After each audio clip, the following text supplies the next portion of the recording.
Okay, hello everyone, and welcome to another edition, or in fact, the first edition, I should say, the first edition of the War on Humanity.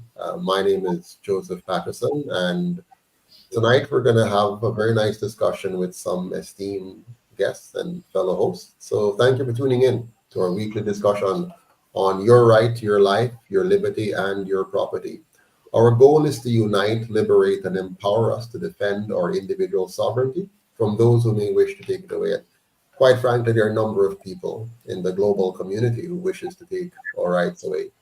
To this end, we're going to take a 360-degree view of what's happening around the world that might impact our water supply or food supply, even the clothing that we wear, housing, health, education, energy, employment, economy, business, politics, government. So all these areas that we have to be mindful of and careful about. So tonight we're going to be touching on a number of different topics, and we have some people here who do not want to be called experts, but they're really well read in their subject areas. And so we're going to be hearing from them. We'll leave no stones unturned in our quest to defend our and your right to life, liberty, and property, right here in Jamaica and anywhere on the planet. And we have persons from different places here tonight. We have Barbados represented, and we have the USFA represented as well. So please like, subscribe, and share to ensure you, your family, and friends are always in the know about the war on humanity. So tonight I want to immediately go to welcoming all of our guests here tonight so that you can hear from them and know who they are. So tonight my two sparring partners, Dr. Michael Harvey and Fred Corbin, will be my regular host on the show. And we have special guest, Mr. James Roguski. Let's begin by hearing from our guest first, and then we'll go to our my fellow hosts.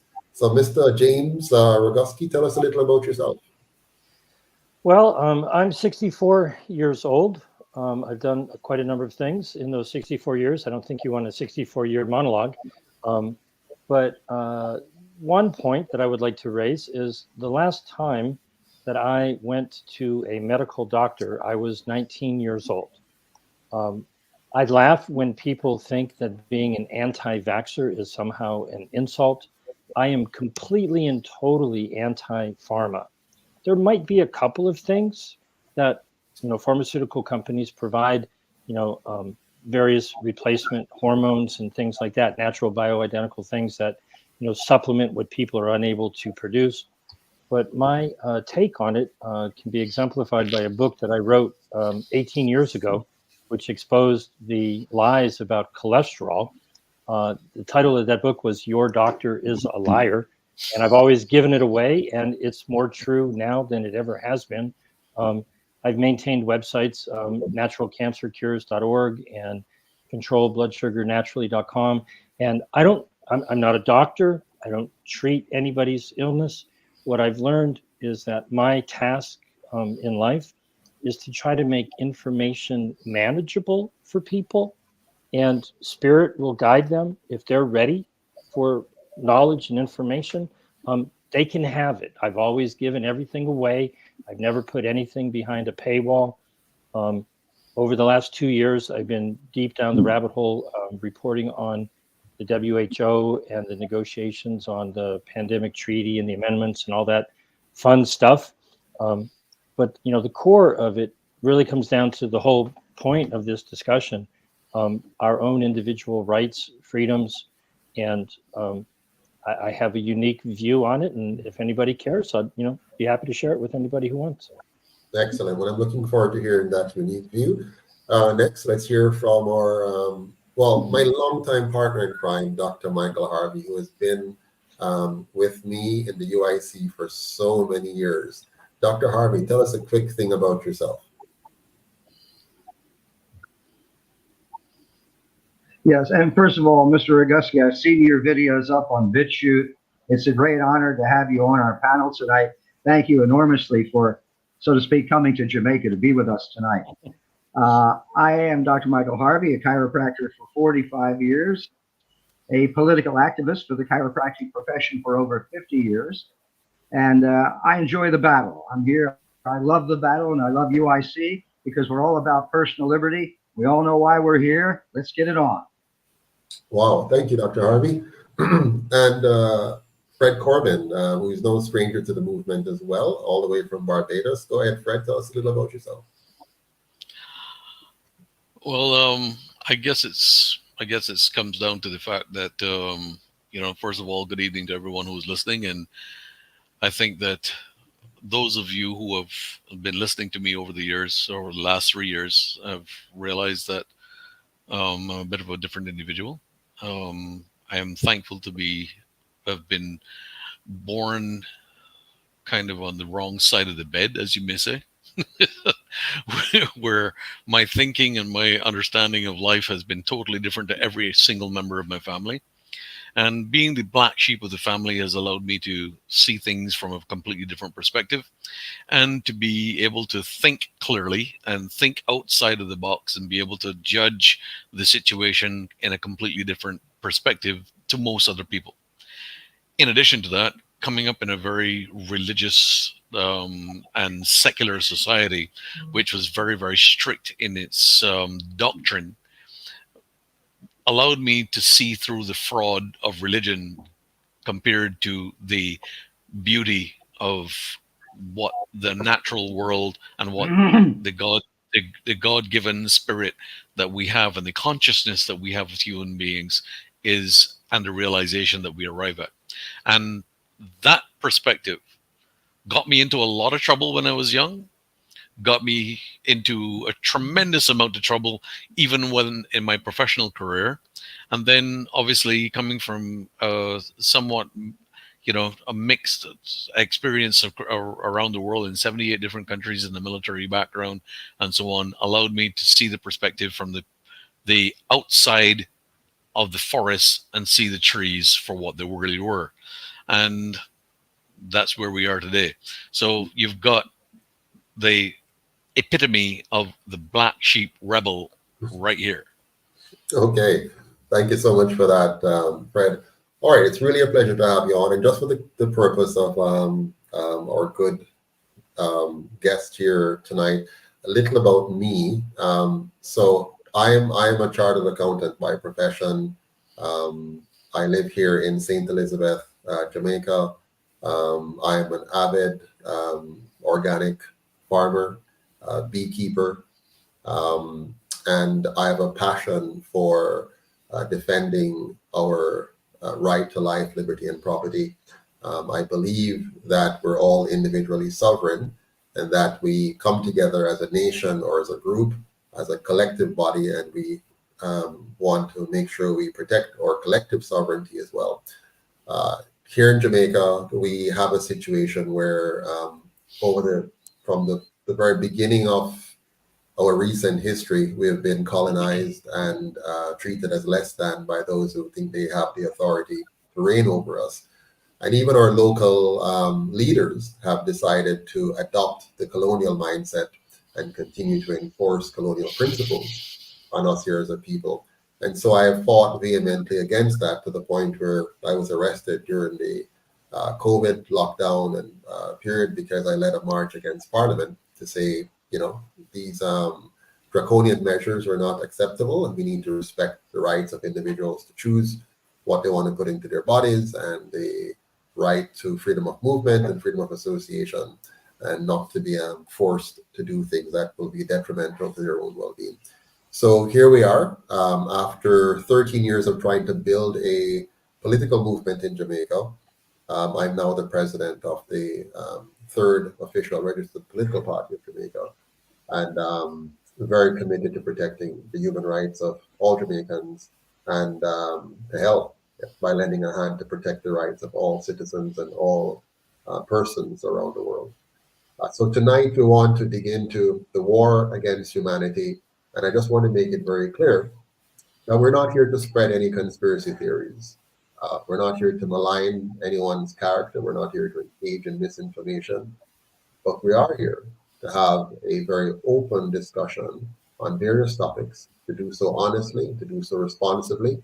And that includes, of course, talking about conspiracy theories and even conspiracy facts as well. Now, we have a very special, what do you call it now, sponsor for our program.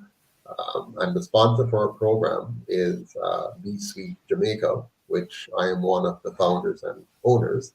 And Be Sweet has these wonderful honey that we sell on our website at besweetjamaica.com, small bottles and big bottles as well.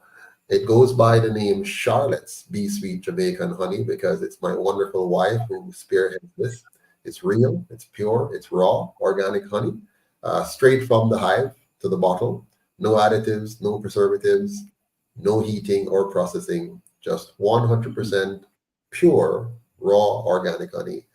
We deliver worldwide and have loyal customers in the USA, UK, Canada, France, Cayman, Barbados, and Jamaica. So go to besweetjamaica.com to order yours today. So we get that out of the way and we go right into our roundtable talk now.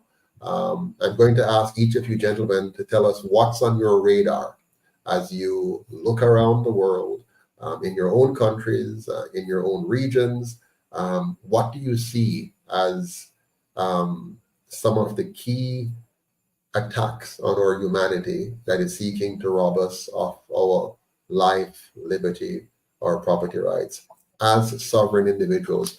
But before you go into that, I want to make sure we have a little intro on some of the issues happening right now. So I'm going to play for you something from a gentleman by the name of Mike Adams, speaking on Brightian Broadcast News on June 10th, 2024. This gentleman spoke about the Rockefeller medicine and 100 plus years of exterminating humans in the name of science. Now, I found that to be quite intriguing, and I want to thank Dr. Michael Harvey for bringing this to my attention, this gentleman and his work. And I'm going to show this to you and get your thoughts on it as you give us your own take, your own radar, what you're picking up on your radar as in, something important for us to watch and to give us your insights on this. So let me go ahead now and bring that in and share it with you. Take a watch. It will be approximately, let me see here. It's going to be about, it looks like about 15 minutes. And I might stop it in between just to get your initial reaction to some of the things that the gentleman has to say. So let's take a listen.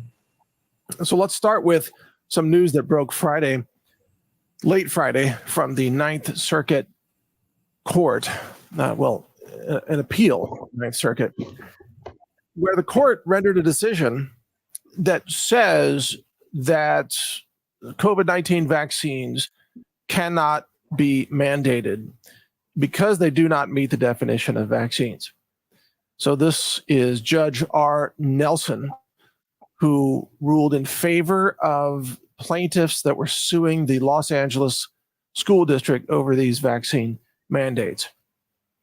Now, in order to understand this decision, and by the way, over the weekend, a lot of people had bad information about this, and they said that the court ruled that COVID-19 vaccines are not vaccines.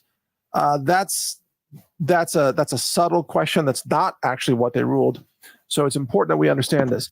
And in order to do that, we have to go back and understand the case from 1905, where the Supreme Court ruled in favor of the state of Massachusetts, a very famous case called Jacobson versus Massachusetts. And that case has also been completely misinterpreted and misquoted by the media for over 100 years, by the way. So that case upheld the right of the state of Massachusetts to levy a $5 fine against an individual who refused to take, at that time, the smallpox vaccine. He sued. He said, this violates my rights to force me to take this vaccine and to fine me for not doing so. And it went all the way to the Supreme Court. The Supreme Court ruled that the state may fine you if you do not take a mandatory vaccine. However, the Supreme Court did not rule that the state may force a person to accept a vaccine, although that is what has been reported for over 100 years. And that's also what's even reported by a lot of alternative media today. And that's how courts have interpreted it. They've cited Jacobson, and they've said, well, see, in Jacobson, it ruled that the court can force you to take a vaccine, even though that's not what happened. But fast forward to 2024 and this case right now before the Ninth Circuit and Judge R. Nelson, what he ruled is that the definition of a vaccine, which is covered by the Jacobson ruling, requires a vaccine to prevent transmission of the disease it is supposed to target. Now, that's the classical understanding of what a vaccine is in the minds of most people and most doctors. Not the CDC, by the way. They changed the definition of a vaccine. Quick comment here. Do you all agree with what he has said so far? As you said, anything that sparked your antenna? Go ahead, James. Oh, you're muted, James. Unmute. When the topic was first raised, my radar went flashing because there has been an enormous amount of information about this topic. I live in Los Angeles. That doesn't mean anything, but the court case is here in Los Angeles. I know the people who did the research for the case, and so far with everything Mike Adams has said, I'm a fan of Mike Adams. He's having on the show. At the moment, he's spot on. And I'll give you a preview of if you were ever going to get to me and ask me what I thought. My whole concern is that people on our side are chasing misinformation. And I'm thankful that you're bringing good information. Mike's bringing good information. So, thank you for that so far. Excellent. Thank you. Let's continue now to hear. And anybody else, just indicate to me if you want to jump in at any point in time. A couple of years ago, during the COVID pandemic, they changed it so that a vaccine now covers anything that reduces symptoms of infection. So according to the CDC, ivermectin is a vaccine. Isn't that interesting? So if you take ivermectin to treat COVID, then you can, according to the CDC, you can say you've been vaccinated, by the way. That's just a side note. But the CDC changed that definition. The old definition was that a vaccine was something that interfered with the transmission or getting infected by a pathogen. So with that understanding that has been traditionally applied to Jacobson versus Massachusetts, the court today, the Ninth Circuit Court under Judge R. Nelson, said that since this COVID-19 vaccine does not prevent the spread of COVID-19, and there's all kinds of evidence now admitted by the CDC and Fauci and a bunch of others, and that was presented at the court.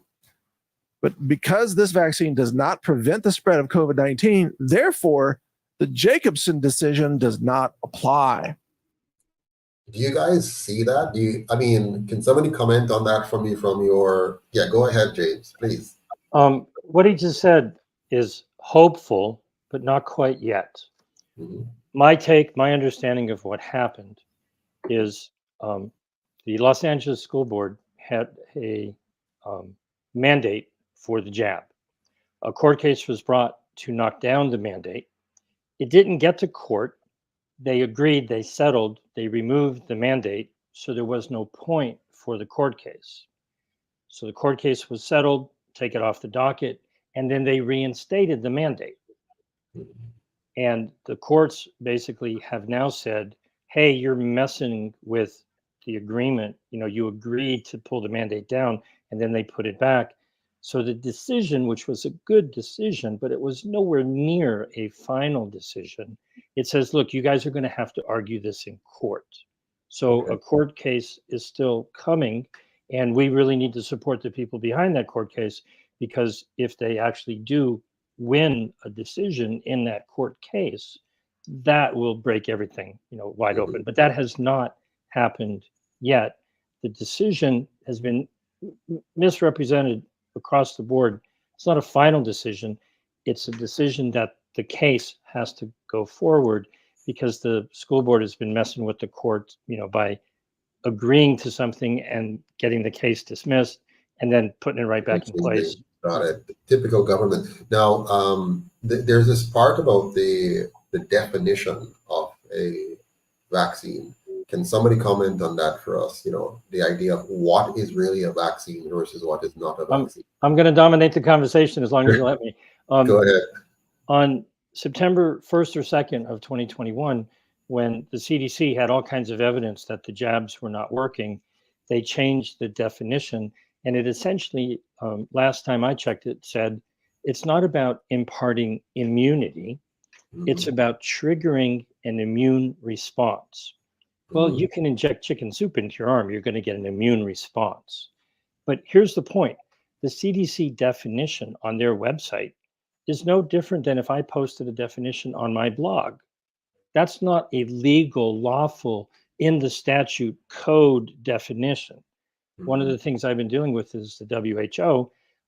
They just adopted amendments to the international health regulations, and the first 4 or 5 pages of the document are definition of terms, and there is no definition of a vaccine. So it's kind of like Humpty Dumpty and Alice in Wonderland. Words mean whatever you believe them to mean. And so if you hear somebody like Fauci say, oh, well, we've used this PCR test, which is not a test, to determine that there's a lot of asymptomatic cases. So we have a pandemic, and we're going to give you this safe and effective vaccine.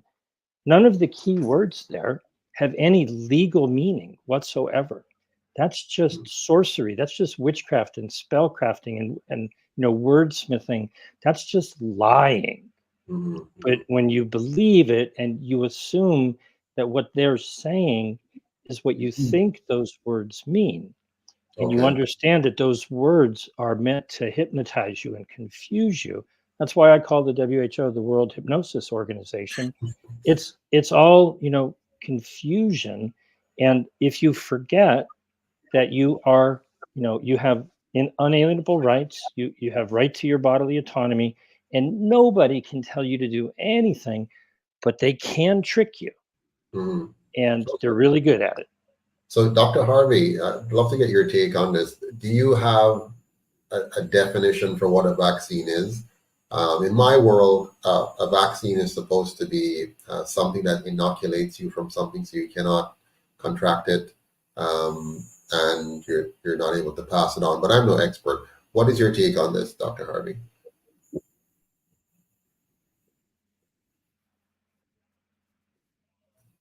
Hope you can hear us. Look like Dr. Harvey can't hear us.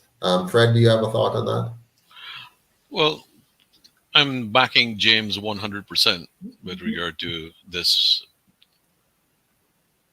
Go ahead, Dr. Harvey. I just wanted to say it's breaking up 80% of the time. Okay, right. So you're having a very bad connection. I can see it from my end as well that you're in and out. So no worries. All right, so good. Let's continue on then and just hear some more from. That was the ruling of this court. The court did not rule that Jacobson is no longer in effect. The court also did not rule that the COVID-19 vaccine is not a vaccine per se. What the court ruled is that because this vaccine doesn't prevent the spread of COVID, therefore Jacobson does not apply, and therefore the plaintiffs are correct in stating that the Los Angeles School District may not force them to take this vaccine, since this vaccine does not stop transmission or infections. Understand? That's what was ruled. The judge actually wrote the following, quote, "At this stage, we must accept plaintiff's allegation that the vaccine does not prevent the spread of COVID-19 as true. And because of this, Jacobson does not apply.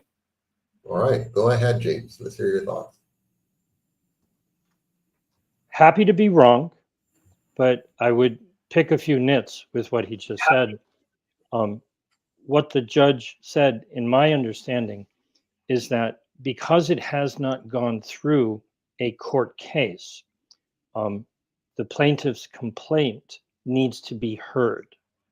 It hasn't been decided that the plaintiff's argument is, been ruled on conclusively. They're just bringing it into court that they're going to have a case coming up. I would be happy to be wrong. I would be happy if we were all done with this insanity, and these jabs that are not vaccines and they're not beneficial, they're harmful, and they're unbelievably ridiculous for people to be mandated them. But my understanding is that a case is coming in the future. Okay. The Los Angeles School District can't try to sneak out of that court case by settling it. It's going to have to come to a final decision, Sure. which still needs an awful lot of support. And this is what I've been dealing with, this kind of thing where when you haven't won a victory, but some aspects of the world are saying, oh, great, we won. And then everybody lets down because they think, oh, we won, just at the time when the people who are fighting the battle need all that more support, emotional, prayer, money, information, teamwork, whatever it might be. If you had asked earlier, like, what is it that we want to talk about? What I'm concerned about, because I see it over and over and over, is people who are, loosely on our side are falling for misinformation that is actually hurting our cause. Now, Mike Adams is a great guy. Love all his work. I think this one is a little bit not precise, and that lack of precision is devastating because people go, oh, we win, right? Just at the time when we really need to push harder. No, you're making your point is very, very important, because if we're not careful, we can undo ourselves. We can hurt ourselves by not ensuring we have proper information, the correct information. So I love the point you're making. Fred, did you want to come in on that? You're muted, Fred. Sorry. Sorry, my apologies. The most important thing to remember, in backing up what James has said, is that our information has to be spot on. Remember, this is not a war that can be fought on the legal front.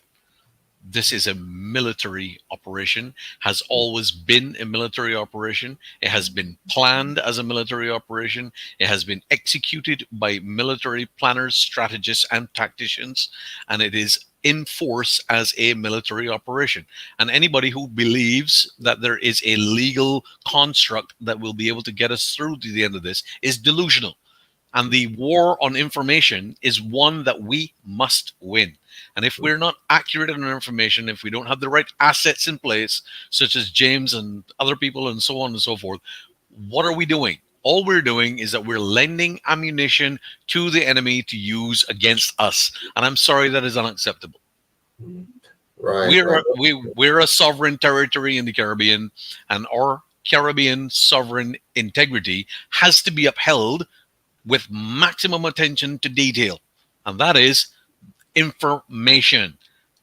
Otherwise than that, we are contributing to inflammation, where we inflame the egos of the enemy against us. I'm sorry, not happening. This is special forces. This is special forces speak. Okay.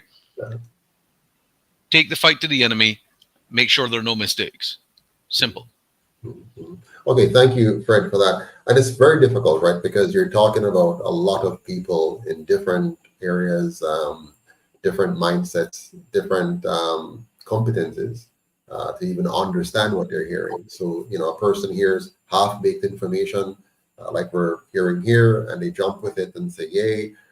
They truly believe what they're saying is true, right? And that they're being factual, but it doesn't mean that they are. So now it's how do we organize as a community to fact check ourselves and to do so in a way that brings unity and help us to, bolster each other across continents and across the world. So very difficult. Dr. Harvey, please let me know when you're hearing and you want to jump in. I know you're having some connection issues there, but let's continue to hear what this gentleman has to say. So there you go. Yeah. Now, understand, remember, the CDC altered the definition of a vaccine. Well, let me jump back here. Dr. Harvey, are you ready to say something? And just jump in for a minute. Even Bobby Kennedy established entire vaccine operation is run by the U.S. Department of Defense. And remember, Putin invaded the Ukraine, and they showed you that map of Ukraine with all the red blotches where he blew stuff up. He blew the Department of Defense. So our guest, Mr. Corby, you're absolutely right that this is a military operation. And while we can certainly make our gestures in court for whatever positive gain we can get from it, we're up against the world's military. How the hell are we going to stop them? Mm. It's very, very interesting. So I'm also in court, by the way, Fred. When I was arrested and charged for breaking the DRMA and for breaking the Public Order Act, I went to court and I brought a countersuit against the government on the issue of my rights and our rights. So that's interesting. We're now at the Supreme Court stage, and we had our big session, when was it, on Tuesday, and we're hoping to get a final position by the end of July. It's, the people we're dealing with, they own the court system, right? They own the courts, they own the army, they own the police, they own our education system, they own our media.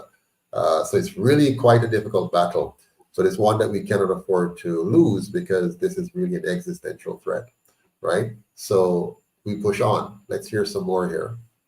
Seen back in 2021. It used to be a product that produces immunity. In other words, a product that prevents transmission and infection. Now, it's changed to something that, quote, stimulates the body's immune response, which in practical terms means reduces symptoms of the infection. So, according to the CDC, vitamin C is a vaccine. Vitamin D is a vaccine. So, I just want you to be clear. If someone like an employer asks you, have you been vaccinated against COVID-19? If you have ever taken vitamin C or vitamin D or zinc or quercetin, you can honestly answer, according to the CDC's definition of a vaccine, yes, I have been vaccinated. That's an honest answer because that's what the CDC now claims a vaccine is. Anyway, Judge Nelson went on to explain that the following: traditional vaccines, plaintiffs claim, should prevent transmission or provide immunity to those who get them, but the COVID-19 vaccine does neither. So here we have Ninth Circuit Court decision saying that COVID-19 vaccines cannot be mandated as a condition of employment. Now, what's really interesting about this is, number one, it will probably go to the Supreme Court. Of course, it'll be appealed.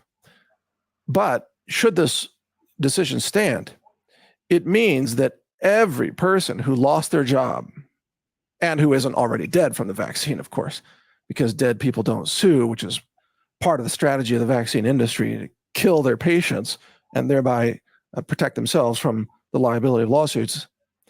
But for those who did not die and lost their jobs, they may now sue and they may cite this Ninth Circuit decision.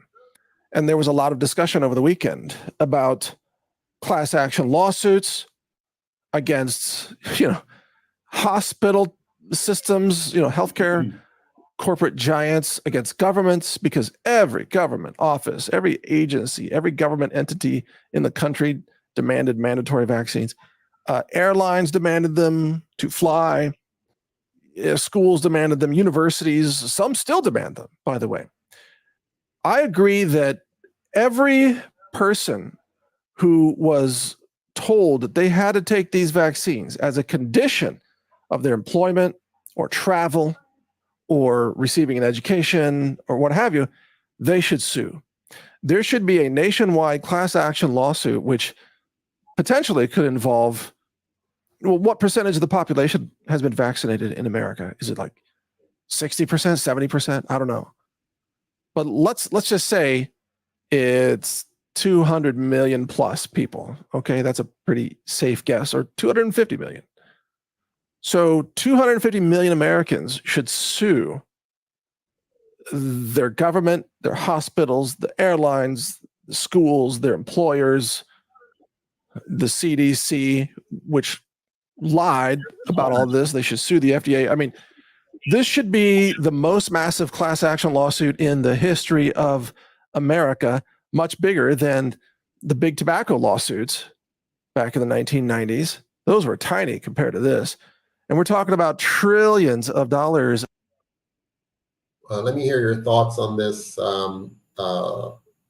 Fred. I think he wanted to say something while he was speaking. Well, I'm in complete agreement with what Mike Adams is actually suggesting.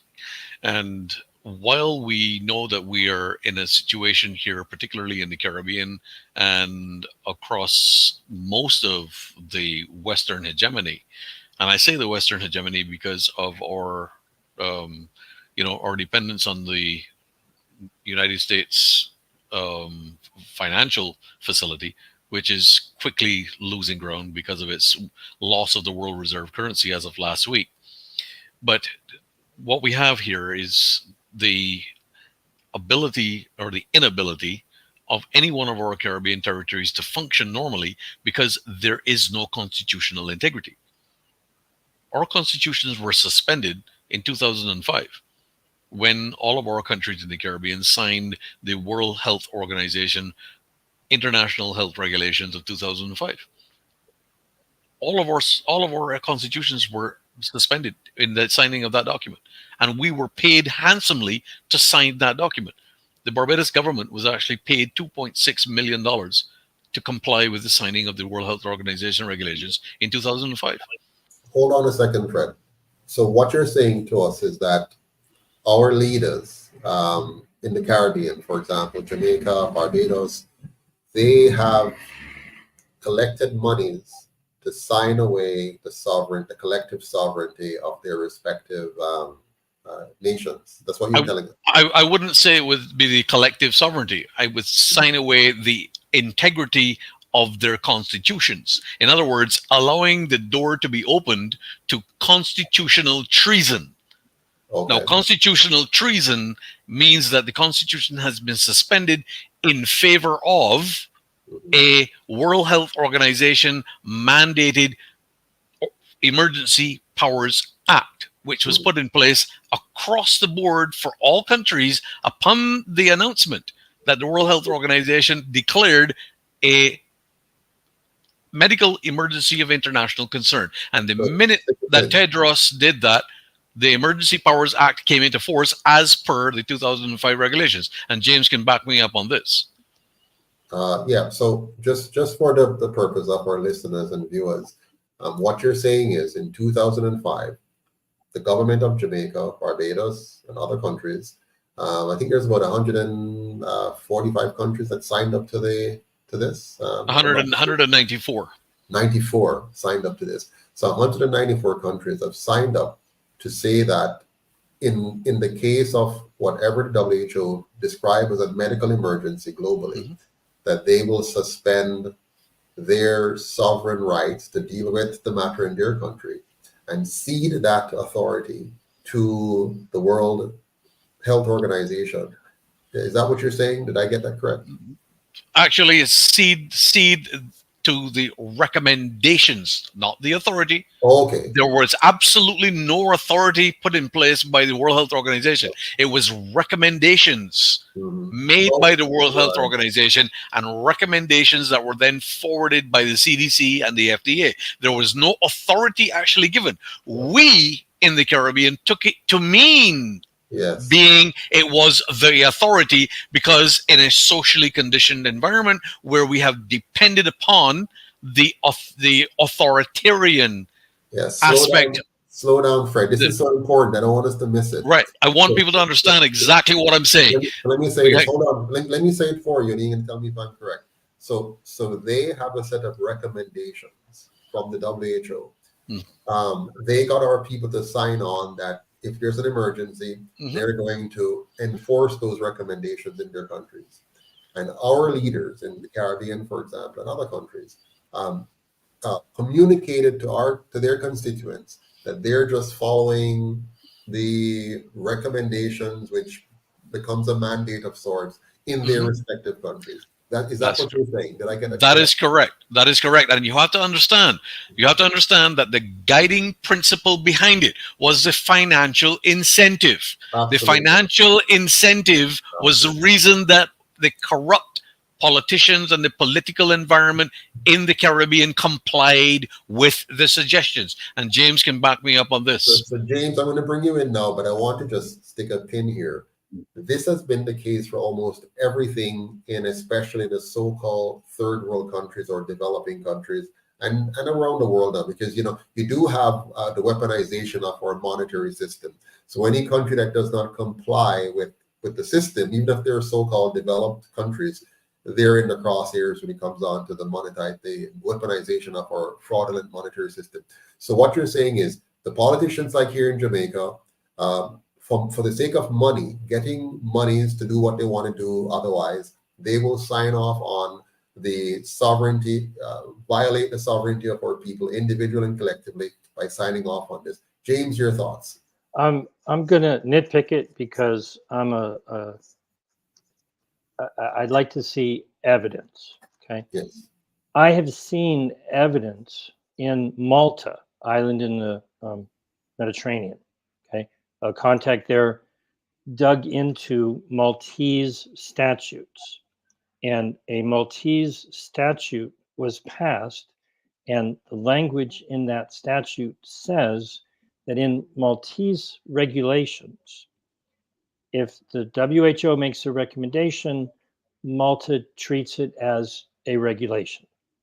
So, Fred, I trust you, implicitly. You may have put eyeballs on documentation that I have not seen.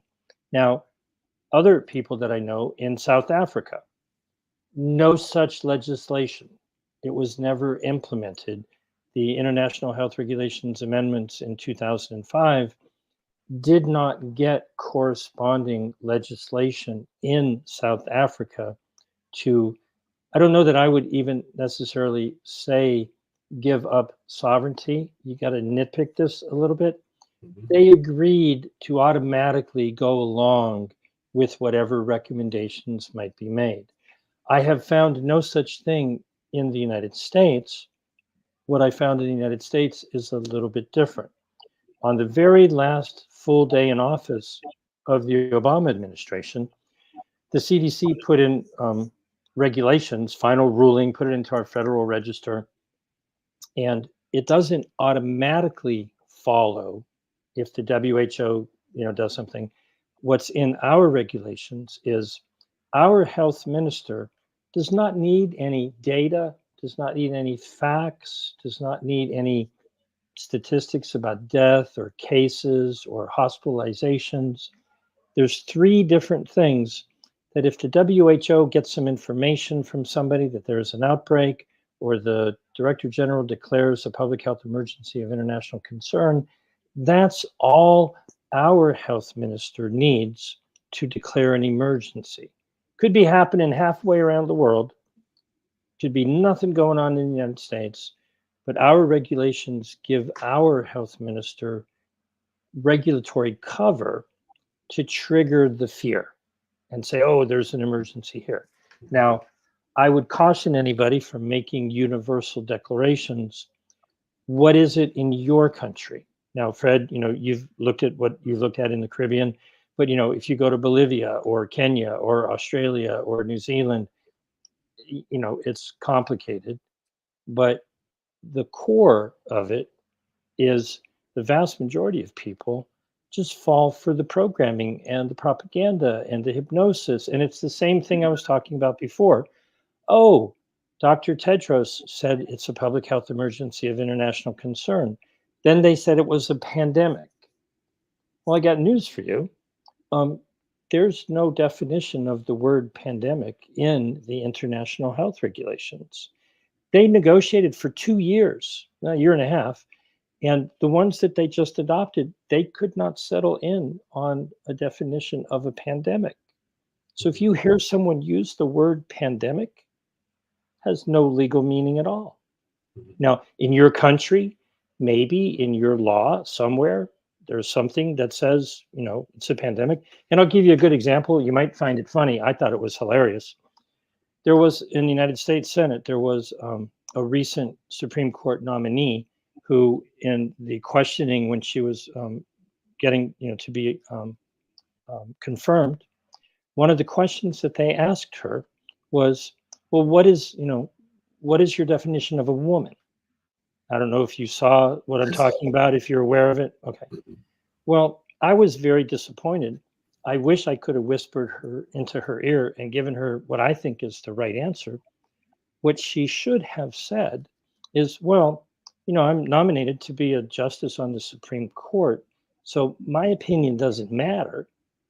And, if I look through the US law, I'll be darned if I could find a definition of the term woman.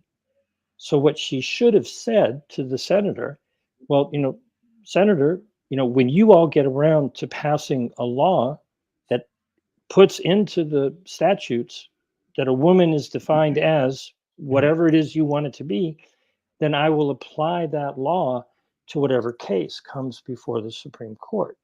Well, that's not what she said, but that's how it's supposed to be if we're going to be ruled by the rule of law.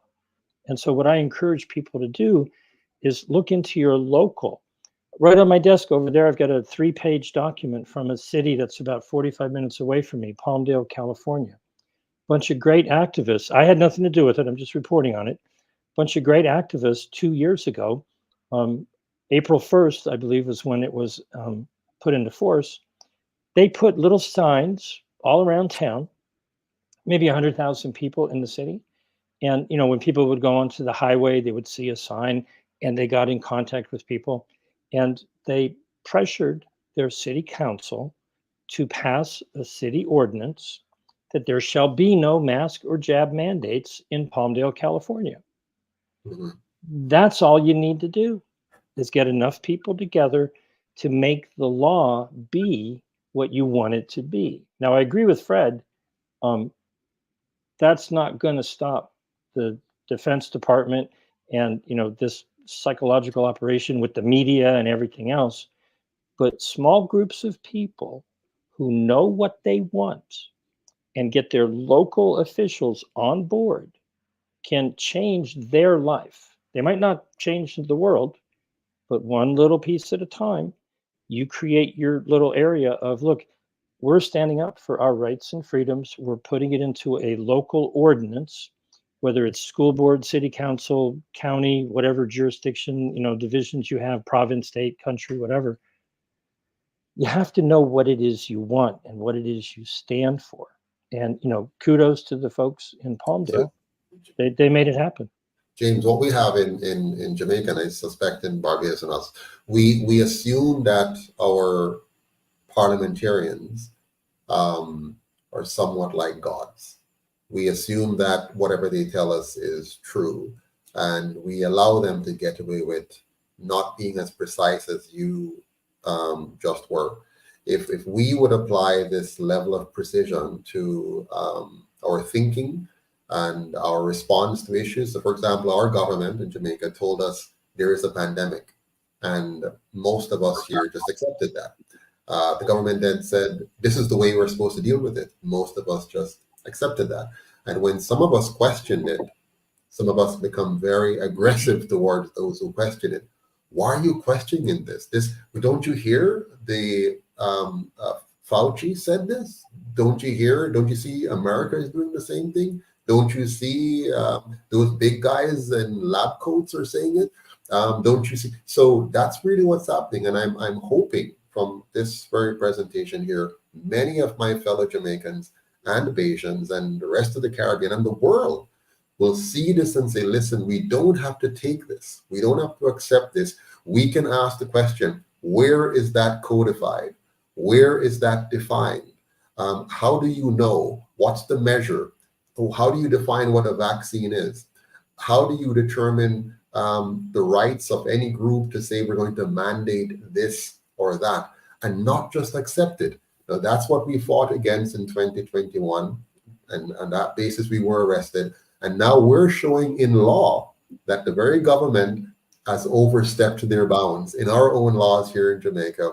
And we're going to prove that the government was wrong and that we, the people, were right to question what they were doing and to say this does not appear to be correct based on our knowledge. So thank you so much for that.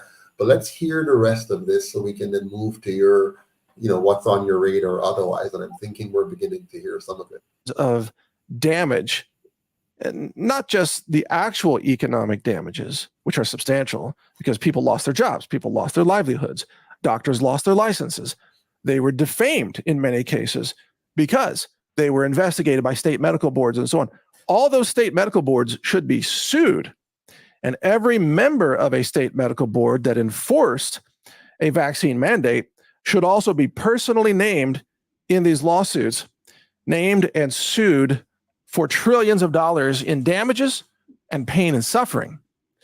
And I hope that this decision by the Ninth Circuit results in a wave of class action lawsuits against all these vaccine tyrants, vaccine pushers, vaccine fanatics is what they were during COVID. They were possessed by a kind of fanaticism where they had to push vaccines on everybody else as a condition of them being allowed to live in society. And it's time.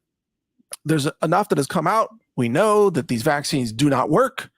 We know they're not even vaccines. They're basically gene wrecking devices. This is a medical intervention that is a genetic alteration that's designed to cause disease and death. These are depopulation bioweapons shots. And it's time, in my opinion, for not just the civil lawsuits to start flying, but for the criminal charges to be brought forth against people like Fauci and others. Every government authority, which would include most governors in America, who push these vaccine mandates as a condition of living a normal life, as a condition of travel, as a condition of running a small business, having it open, as a condition of going to work. Every one of these government so-called leaders should be, in my opinion, criminally indicted by district attorneys all across America. And the federal agencies and the federal people like Fauci, the NIAID, and plus those at the NIH and those at the FDA and CDC should be criminally indicted even by local DAs. So in the same way that in Georgia, they indicted President Trump over some made-up crimes, well, it's time for a Texas DA to indict FDA officials, CDC officials, and Fauci over real crimes against humanity. It's time for DAs in Oklahoma, in Florida, in Arizona, in Missouri, in Indiana, red states all across the country, Idaho, Wyoming, Nevada. I mean, there are red counties all over the country. Most of the country is red. Every county has a DA. Every DA can level criminal charges. Well, I'd like to level some criminal charges here in Jamaica as well. But I want to get your thoughts quickly on this issue of what is really a vaccine and in your view, when is a mandate okay or is it never okay? Who wants to go first? You could never pay me all the money in the world to allow some stranger to inject an unknown substance into my body. Period. Stop. Yeah. So so there's never a basis for a medical mandate, is there? We had a situation here in Barbados which was probably the most ridiculous across the entire Caribbean region, where we had the government setting up or paying people from the Ministry of Health to set up these little tents outside of fast food restaurants and close to proximity where there was a lot of foot traffic to do PCR testing and COVID-19 vaccine. And you would see the cars lined up like it was a fast food restaurant drive-through to get PCR tested and injected by people they didn't even know.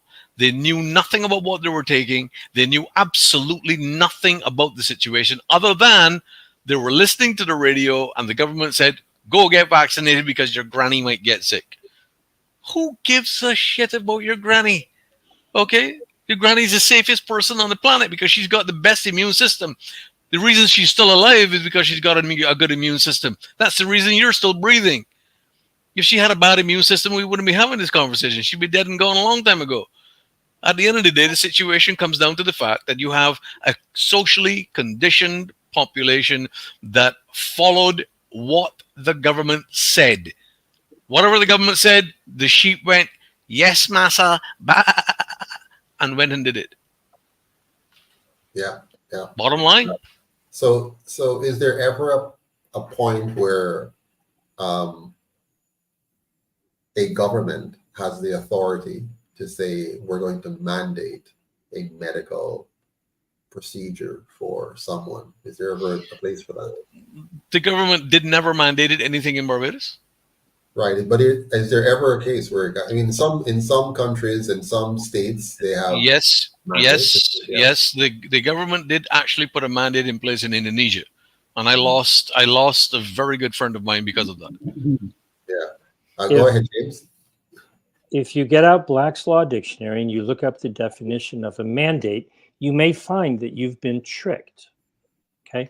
Now, if your nation or your state has a constitution and the people who wrote the constitution to empower their mind control, government control of the mind, if the people in your jurisdiction handed over the authority to whatever administrative power you've given authority to, and it says in your constitution that that organization has been given that power by the people, then sure. Okay. Now, one of the things that's been driving me crazy in the United States is people are saying, oh, the WHO cannot tell our nation what to do. They can't take away our national sovereignty. Well, there's absolutely nothing in the WHO amendments to the regulations or the proposed pandemic agreement that is anything other than a really perverse expression of national sovereignty. That's a whole nother story. But what people in the United States who are confused about what is in our federal constitution, they say, oh, the 10th Amendment says that any authority not given to the federal government is reserved for the states. Well, I got news for you. The 10th Amendment says the states or the people. And in the United States, to the best of my ability to determine, only 13 of the state constitutions, the people in that state, in their constitution, gave any authority whatsoever to the state to oversee health. Now, a lot of those are, well, if you have a penitentiary system, you have convicted criminals in jail, then the state is they have to provide health care for the people who are incarcerated. But the right to control health belongs not to the state or the government, but to the people. Now, New York State is an exception. Their constitution does have language in it that you could interpret as saying the state government has authority. So you're not going to get me to live there. Okay. And so it all comes down to, if you've ever heard the saying, question authority. Step number one, if somebody's trying to tell you that they have authority over you, very simple question. From where do you derive that authority? Did I sign a contract with you where I agreed to do something that you're telling me to do, and so my word in that contract, binds me? Um, are you an office holder? You're the secretary of this or the secretary of that, or you're the sheriff, constitutional sheriff, and because you were elected or appointed, and you're holding that government position, and in the law it says that whoever holds that position has certain authorities. If you are that person, and you can show me the statute that gives you the authority, that gives you control over me, well, then you probably should do what they say. But they're never going to be able to do that, because the unalienable rights that you have would be in direct conflict with any such thing. The problem is that people don't know how the system is structured, because lawyers write laws to make it so confusing that you need lawyers to interpret the laws. And when they interpret them for you, you have to take it on faith. And maybe you have faith in your creator, but I certainly wouldn't have faith in lawyers. Absolutely not. Now we're out of time, unfortunately, but I just want to, note this. Three things: trick, bribe, and force. That's what was used. So they tricked people, they bribed people, they even gave people Kentucky chicken, pizza to go and give up their bodily autonomy, and they forced people through their employers. Here in Jamaica, they use employers to tell employees that if you do not take this thing, you're out of a job. And so many were forced in their own way to do that. Now, something interesting came up during my study of my case here in Jamaica. And here's the thing. When I looked at the Jamaican Constitution, the history of the Constitution, there's nowhere where the people of Jamaica ratified that Constitution. It was actually drafted by the two colonial parties, and they simply enacted it without ever coming to the people of Jamaica to say, do you accept this? And we have accepted a fraudulent constitution for the last 62 years. And by the way, this very constitution, they amended and put in rights for the certain basic fundamental human rights, and then they try to take it away with other subsections and so on. But in that very constitution, it is very clear that the government has to follow certain procedures to do what it did, which it never followed. And so now we have two bases: one, an unratified constitution, and two, a government who broke its own laws when trying to implement what it did. So we have a very interesting case coming up. Stay tuned. Sometime in July, you will hear that either the government won or my case, we won, but we're going to see. Now we're going to move into our question and answer period. And next week, I'm going to hopefully get you back here, guys, to give us more on your radar, because we run out of time for that. So let's hear from Carrie-Ann Walker. Miss Walker, are you here? I'm not seeing her in the background. Let me see if I can get her on here. Here we go. Carrie, welcome. What do we have in terms of questions or comments? I haven't seen any question came up so far, but I do have one myself. And that is, I understand that the WHO recently concluded their discussion without coming to a conclusion, and perhaps we'll be re-meeting in another month or so.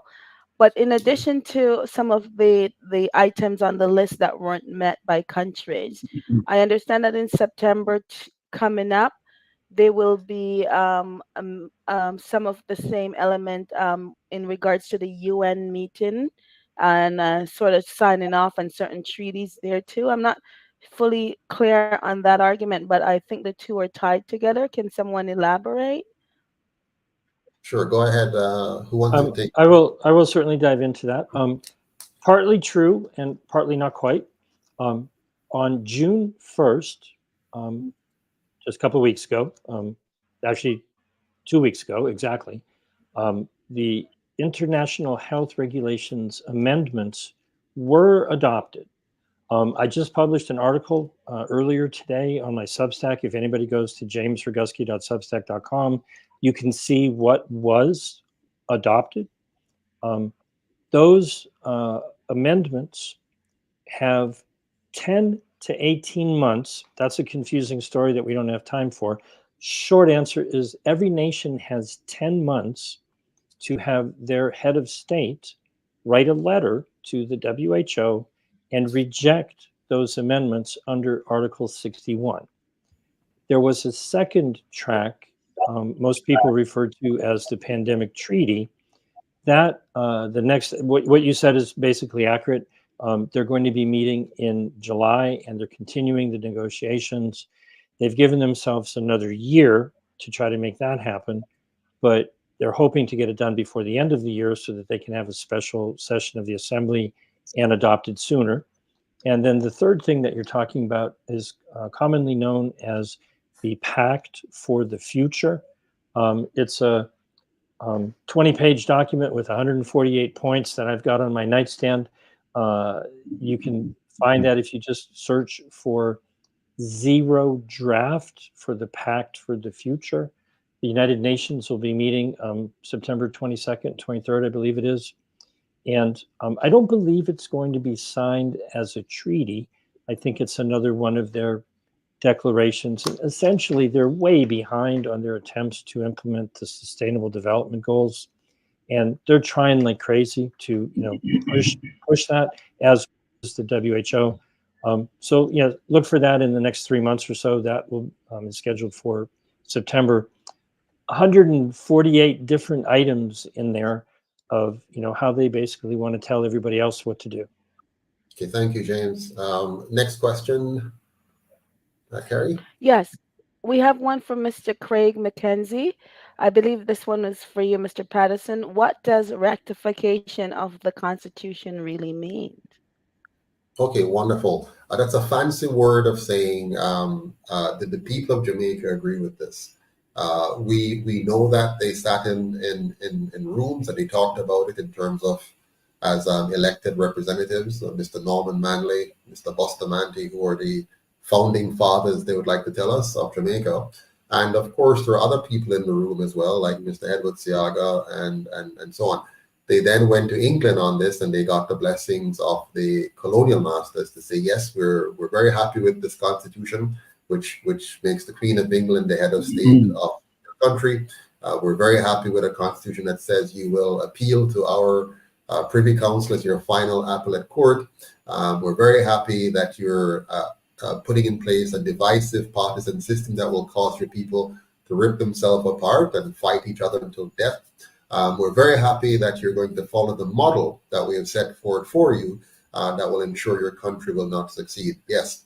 And they took that and came back to Jamaica and they said, we are now independent and this is our constitution. But the people of Jamaica were never consulted, never brought to the table, never voted in a referendum to say, this is what we want. And we have been bamboozled for 62 years into accepting that fake document as our constitution. Amazing and unbelievable. Same thing happened here in Barbados. Exact same procedure. Wow. The Constitution of the 1966 Constitutional Order was issued by the Queen, and the original document is still in the Privy Council in England, and the copy was delivered to Barbados. The people never ratified it. The Democratic Labour Party under the Right Honourable Errol Walton Barrow was formed and put into place. It was never constitutionally registered, and both parties in Barbados have been operating in a fraudulent martial law situation ever since for the last 57 years. Absolutely. And here's the funny part now. Here's the really funny part. Before we go, Madam Carey, here's the really cool part. Now they're in the process of reforming that fraudulent constitution. And here's the double fraud. You're going to love this one, James. Here's the double fraud. They're telling us that certain things are entrenched in the Constitution. And in order for them to change those things which are entrenched in the Constitution, they need 2/3 vote in the House of Parliament, meaning the two warring tribes must agree to a great degree in the House of Parliament. And the same two warring tribes must also have a 2/3 majority in the Senate, and we know that's next to impossible if they don't want to change anything. But worse than that, for it to be final, you must also have a majority vote of the population in a referendum, which is amazing. You never consulted us to put it in place, but now you want us to be a part of the process to change it, only because they want to make sure that any changes that they don't want to go through, it's unlikely it will go through, because we're so divisive and so tribal that they're going to be able to keep the system in place for as long as possible. But here's the funny thing. The UIC has a very big surprise for them. We do not respect and will not follow what you're prescribing. We believe the only authority for a new constitution is the people of Jamaica, not the parliament, not the opposition, and not the fake document from the Queen of England. But we continue. Next question, Madam Kerry. A follow-up to that question, sir, is if it's illegal, can the people of Jamaica take the government to court? Of course we can take the government to court, but remember, they own the court. The court works for them. Occasionally you have cases where we're told that we win. The biggest court that we have to win in is the court of public opinion. We have to get the Jamaican people behind the changes that we want to see, behind the new constitution which we want. It's not going to be easy, but we're going to have to do that. We're going to have to get our people educated and informed and get them to say enough is enough, we want something else. Not very easy, but we have a history of getting our way little by little.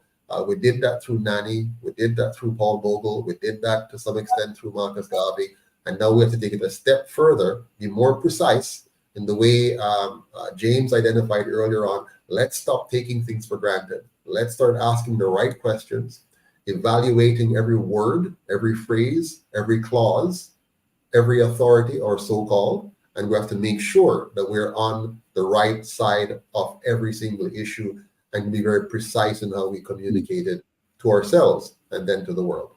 Next question. There's one point I just want to interject here with, which is extremely worrying and concerning, and the rest of the Caribbean region needs to sit up and take notice of what is happening or what has happened here in Barbados in the last week. In the last week, the government has adopted a new order of judicial judgment where the jury is no longer being used and the judgment is solely reserved to the opinion of the judges. There's no more jury. That's it. It's done. What this sends a very clear message across the Caribbean region, and you can look for it to be rolled out across the region, because you have to remember that whatever is implemented in Barbados will be implemented across the Caribbean region, because the dictator of the Caribbean region is our prime minister in Barbados. As I said before, the opposition party in Jamaica is financed and governed by Barbados. Okay? And you will see this happening across the Caribbean region, where the jury, a court of the courts where there is a jury, will be dismissed and the judges will have the final opinion and the final judgment. What this does, it allows for any constitutional irregularity or any constitutional challenge to be struck down by the judge, and the one decision to be upheld where the judges are bought. And here in Barbados, the Chief Justice of Barbados is actually the first cousin of the Prime Minister. So you have bought and paid for government officials. Yeah, and even if they're not related by blood, they're highly related and correlated by money. Precisely.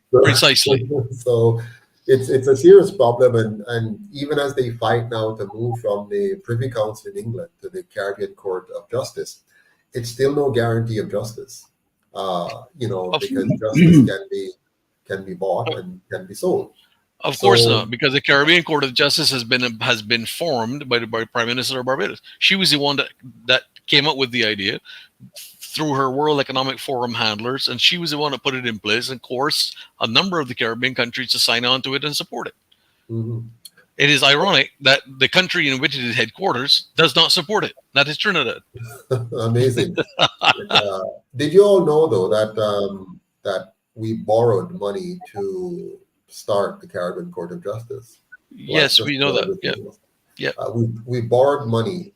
it's amazing. We borrow money to start a court, and we have to be paying back a loan to the very colonial powers to have our own court. James, I know this is laughable because you're wondering why are we so messed up in the Caribbean, but Oh, we're just as messed up. We're just as messed up here. absolutely. You know, you play a game on a court, and this is a game, and people need to learn how they play the game, and we have to pull the trump card. I don't mean Donald Trump. What I mean is, you know, we have to understand that their purported rules are only rules if you accept that you're going to be participating in their corrupt game. Mm-hmm. And people have a right to have their own court. People have a right to have their own constitution if they so wish. And so part of it is, you know, you're doing wonderful things from everything I've heard tonight. The other aspect of it is, what is it that you want? Because obviously they got what they want, you know, Mm-hmm. 60 some years ago. They pulled the wool over everyone's eyes. They made it sound really good. And maybe, you know, compared to what you were dealing with, it was made to sound pretty good. But, you know, look at how people were tricked into being afraid of a mysterious, you know, virus that no one can see, no one can isolate. And the symptoms are all very similar to, you know, the yearly flu. It's all based on fear and a psychological operation to confuse and cloud people's minds. Mm-hmm. If you just look at the root of government, it's the control of your mind. Mm-hmm. When you control Absolutely. your mind, no one else can. But Well said. if you live out of fear or greed or guilt or whatever other emotion they might be able to take advantage of a person with, Absolutely. you'll come under their control, whether it's money or coercion or fear or, you know, granny, right? You know, you don't want to hurt granny. But then the very people who tell you that are the ones who actually ended up doing exactly the thing that they weren't telling you to not do. So oftentimes when accusations are made, the person making the accusations are the ones who are actually doing the thing that they're accusing you of, because, you know, they are projecting from inside, you know, the way they view the world. They see it everywhere. Mm-hmm. What I encourage people to do is, you know, what is it that you want? What would be you know, a proper way of having society organize itself? Do you really want a different mind control? Do you want a different government? Very Or good. Very good. is there another way Well, where you respect everyone's rights and you govern each other? You you're control your own mind. you're speaking like a UIC member, James. If you ever know, when you hear what we Tell me where to stand pay. Tell me where to pay the dues. I'll sign up. I'm gonna next week. I'm gonna show you. You're gonna walk through it. You'll see. But let's hear some more questions from Miss Carrie. Go ahead, Carrie. Yes, sir. I'm not sure what the context of this is, but how do we control the information? I'm not sure what this person means by that question. Sure. But They were talking about earlier when we referred to the issue of being more precise as a collective, being more correct in the communication we give out. James spoke about people who are on our side who may actually give out misinformation, not intentionally in many cases, but they run with half truth or a preliminary pronouncement, and go off and say things that may actually make us look bad or misrepresent the facts. So this person is asking, how do we control information? We can't control it, but what we can do is what we're doing here and through other persons like ourselves. Let's start encouraging all of us who are on the same side to get the facts, be very precise. If you're not sure, include a disclaimer, and let's try to make sure we're saying the right information and not just saying things because it feels right, because somebody said something that is in line with what we want to hear and we just run with it. Let's make sure it's actually correct. And that's why I'm very happy We have Fred Corbin here, James Roguski, Dr. Harvey, that can help us from their perspective and their research to get some of the information as right as possible. All right, next question. Well, I don't see one, but there's one that I have in mind because this is coming up lately. Is it possible that the mRNA is now a part of the childhood vaccine schedule? Okay. Any answers for that from anyone? Yep, that is exactly right here in Barbados, and I actually outlined this in my broadcast this morning on 246BajanVibesRadio.com that you cannot.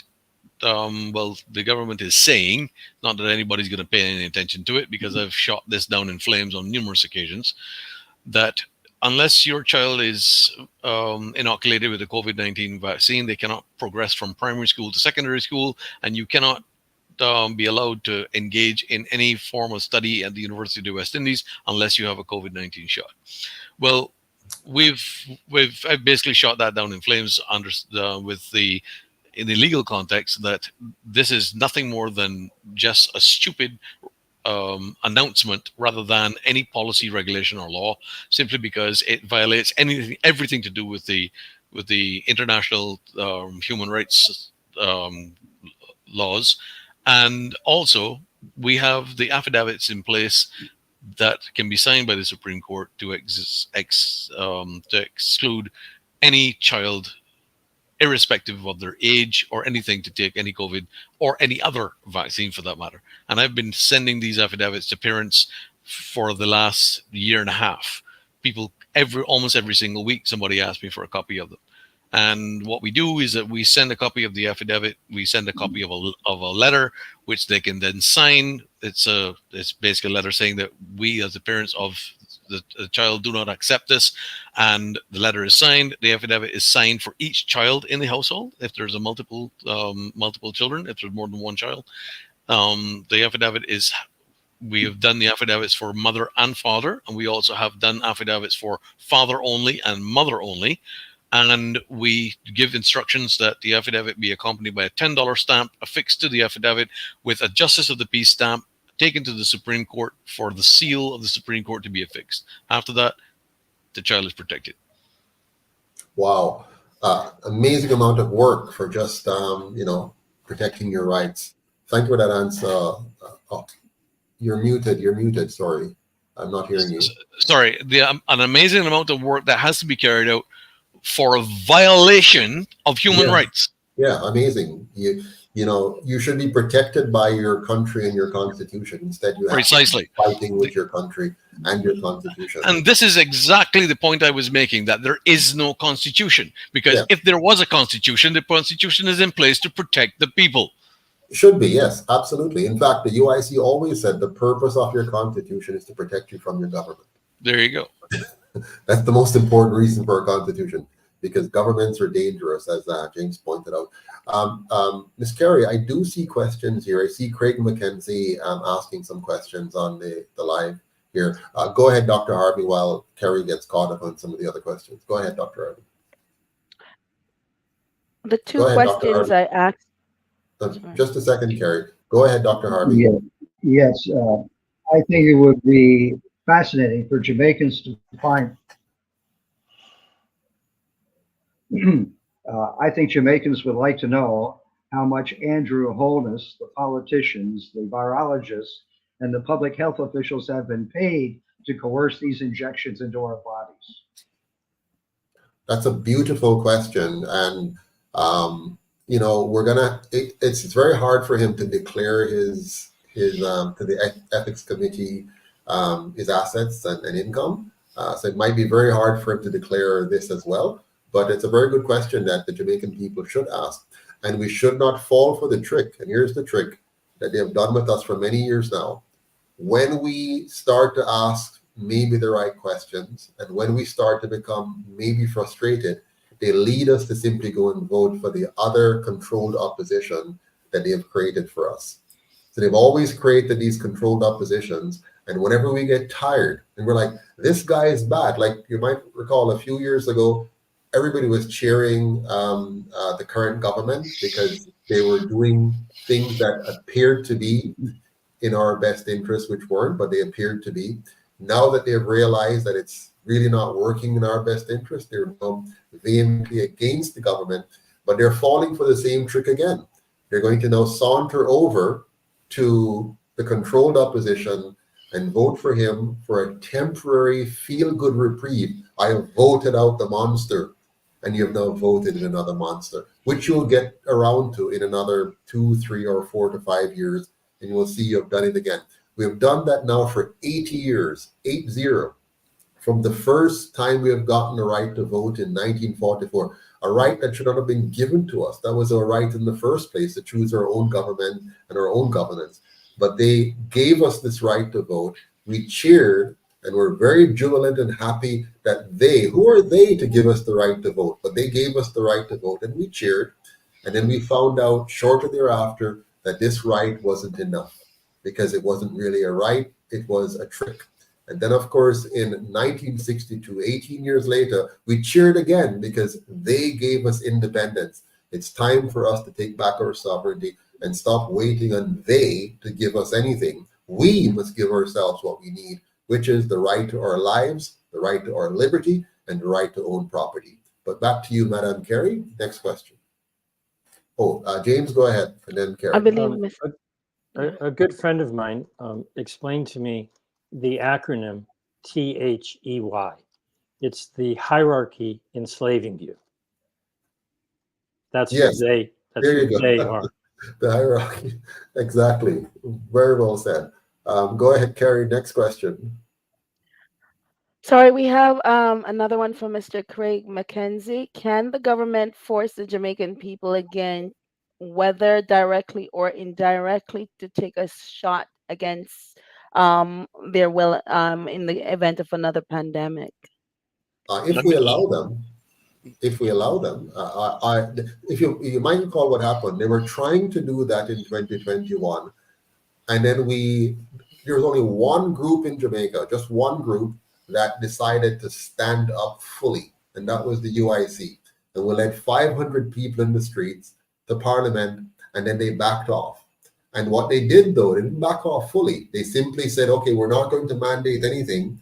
And then they went to their PSOJ oligarchy friends and say, okay, you force your employees, because if you tell them you must have this to come to work, we're going to achieve the same thing. And then they also went to the schools and got the principals to mislead parents and grandparents to say your child cannot come to school unless you are injected. And I don't call it vaccinated because I have not bought into that this is a vaccine either. But they told the parents and the grandparents, your kids can't come to school unless you do this. And then they secretly worked for the next year to try to get people, but we held them to 23%. That's the number, right, Mr. Corbin? We held them to about 23% vaccination, one of the lowest in the Caribbean region, if not the lowest, next to Haiti, of course. And we said, no, we're not going to do this. So we, the people, stood up. But we, the people, have to stand up even more now. We have to learn from this massive mistake that we made. We should not have had 23%. We should have had 1%. Just the prime minister, the PSOJ oligarchs, and those guys who want to go for it. They should do it. And the rest of us should have said absolutely not. But anyways, next question. Just want to jump in here and reinforce Craig's question. And Craig, I want to thank you very much for asking that question. Thanks very much for asking that question. It's very, very important. The reason being is this. The World Health Organization wants to give each independent country its own ability to implement a pandemic or medical emergency of international concern of their own authority. That is the win that the WHO achieved in its recent meetings. We didn't see it coming. Okay, and James can back me up on this. We didn't see it coming. We all thought that the WHO was putting a pandemic treaty in place that would encompass global sovereignty and so on and so forth. Nothing could be further from the truth. I think James has outlined this very clearly in some of his articles. But the most important thing is this. in answer to Craig's question, can the government force, indirectly or directly, vaccinate your population? Craig, that comes down to you. You, as an individual, have to stand up and say, this is not happening to me or my family. And that goes for every single sovereign national across the entire Caribbean region, that we raise our consciousness to that level where our spiritual autonomy is taken care of first. Number two, our sovereignty with regard to our bodily autonomy is taken care of, and then collectively within our social demographics, where we say, no, it ain't happening, there is non-compliance here and there's nothing you can do about it. Absolutely. That empowers our societies. Absolutely. And my friends, on that note, we're going to have to end tonight because we're now at the 9:30 mark. But join us again on Saturday next week at 8 p.m. Jamaica time. We're going to have another conversation picking up right where we left off. We're going to make sure that we fully and comprehensively cover all the issues. So thank you all for tuning in tonight. See you next Saturday. But by the way, I need to ask you to do me one quick favor before you go. Everyone, like, subscribe, comment, and share so other people hear what we're talking about here. And then in the comment section, just give me a quick 100% if you liked what you hear today, if you thought we did a good job. If we did less than 100%, let us know as well, because your feedback is very important. So if you think that we're really bad at what we do here, give us 1% or somewhere there. If you think we're really good, 100 is good, just so we know where we are. And have yourself a lovely, lovely night. And I look forward to seeing you next Saturday, 8 p.m., right here on wherever you're watching. One Jamaica TV, UIC Liberty TV, UIC Jamaica on YouTube, or maybe on somebody else's page. Have a good night. Thanks, gentlemen, for being here with us. Thank you, Carrie, for your wonderful contribution. And to all of you online, see you next week. Take care. Bye-bye.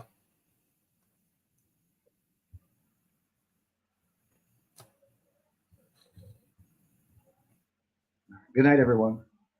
Good night, guys. Thanks again. Bye-bye.